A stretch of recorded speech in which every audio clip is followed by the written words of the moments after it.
Assalamualaikum warahmatullahi wabarakatuh. Bertemu lagi dengan saya Siti Nurhayati di Matematika Peminatan kelas 12 MIPA. Nah, untuk kesempatan kali ini saya akan membahas materi tentang limit fungsi trigonometri. Nah, sebelum ke materi, alangkah baiknya kita membaca basmalah. Bismillahirrahmanirrahim. Oke, kita lanjut ke materi limit fungsi trigonometri. Ada submaterinya, yaitu limit fungsi trigonometri di suatu titik dan limit di ketahinggaan. Nah, di dalam materi limit fungsi trigonometri di suatu titik, kita akan membahas definisi nilai limit fungsi, sifat-sifat limit fungsi untuk poin dan poin 1, poin 2-nya itu mereview lagi materi yang sudah dibahas di kelas 11. Nah, yang poin selanjutnya, sifat-sifat limit fungsi trigonometri, menentukan nilai limit fungsi trigonometri. Nah, untuk yang pertama itu definisi nilai limit fungsi, di mana misalkan f sebuah fungsi f, r, r, serta L dan C anggota himpunan bilangan real. Limit fungsi trigonometri f(x) untuk x mendekati c ada jika dan hanya jika nilai f(x) mendekati L untuk semua x mendekati c. Limit fungsi trigonometri f mempunyai sifat limit f(x) di mana x mendekati c sama dengan L jika dan hanya jika limit f(x) x mendekati c negatif sama dengan limit f(x) x mendekati c positif sama dengan L. Next, ke sifat-sifat limit fungsi. Nah, limit k di mana x mendekati c sama dengan k, limit x di mana x mendekati c sama dengan c, limit k dikalikan f(x) di mana x mendekati c sama dengan k kali limit f(x) di mana x mendekati c, limit f(x) plus gx di mana x mendekati c sama dengan limit f(x) x mendekati c ditambah limit gx x mendekati c. Limit f(x) dikurangi gx di mana x mendekati c sama dengan limit f(x) x mendekati c dikurangi limit gx x di mana x mendekati c. Ini perbedaannya, kalau ini penjumlahan, kalau ini pengurangan. Kemudian yang perkalian juga sama, di mana limit f(x) dikalikan gx di mana x mendekati c sama dengan limit f(x) di mana x mendekati c dikalikan limit gx x mendekati c. Kalau ini pembagiannya.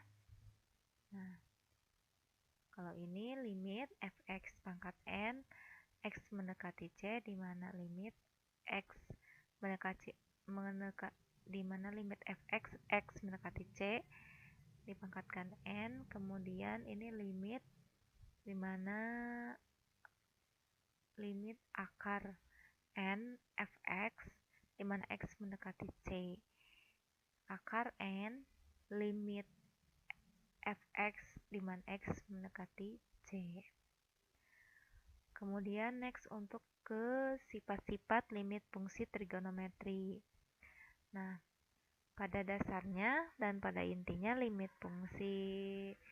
sifat limit fungsi trigonometri saya ambil limit x per sin x di mana x mendekati 0 itu sama dengan 1, dan limit sin x per x di mana x mendekati 0 sama dengan 1. Yang kedua, limit x per tan x di mana x mendekati 0 sama dengan 1, dan limit tan x per x di mana x mendekati 0 itu sama dengan 1. Nah, dalam limit fungsi trigonometri di sini ada langkah-langkahnya dalam penyelesaian persoalan limit fungsi trigonometri. Misalkan kita memulai dari proses penyelesaian. Ketika mulai kita memakai substitusi langsung. Jika hasilnya adalah 0/0, maka diteruskan.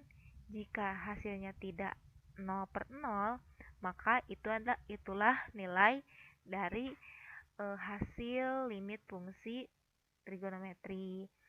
Nah, jika hasilnya 0/0, jadi cari penyebabnya, kemudian sederhanakan penyebabnya, gunakan rumus dasar, dan kemudian selesai. Jadi kalau hasilnya tidak 0/0 berarti selesai. Kalau hasilnya 0/0 berarti ada cara lain. Nah, tadi sudah dijelaskan dalam menentukan nilai limit fungsi trigonometri.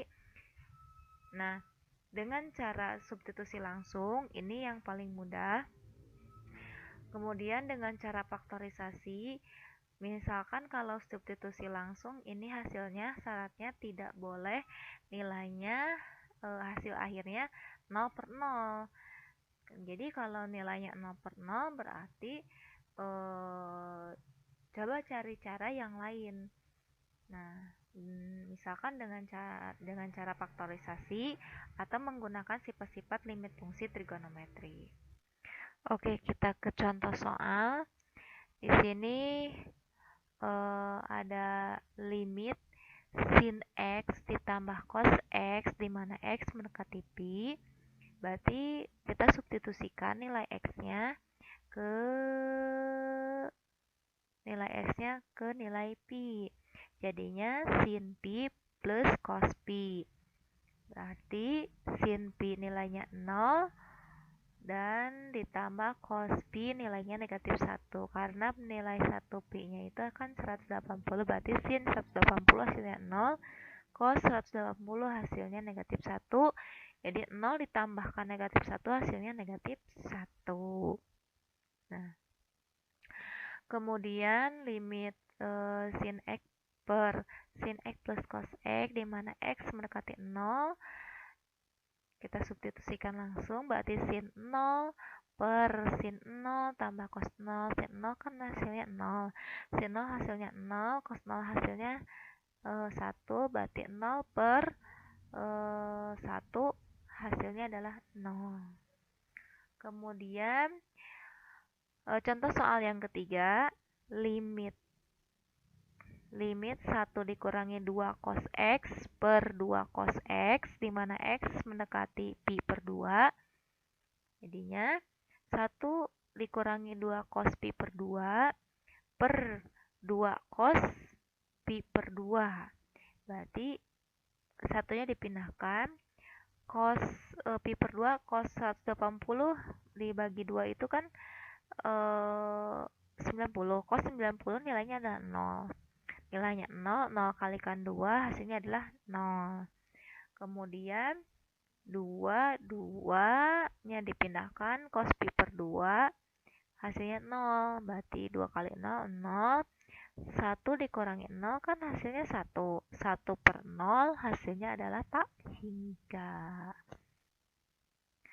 Oke, mungkin itu saja yang dapat saya sampaikan untuk materi limit fungsi trigonometri dalam menentukan nilainya secara metode langsung. Nah, untuk selanjutnya kita akan bahas di video selanjutnya. Terima kasih atas perhatiannya. Mudah-mudahan bermanfaat dan memahami apa yang saya sampaikan. Assalamualaikum warahmatullahi wabarakatuh.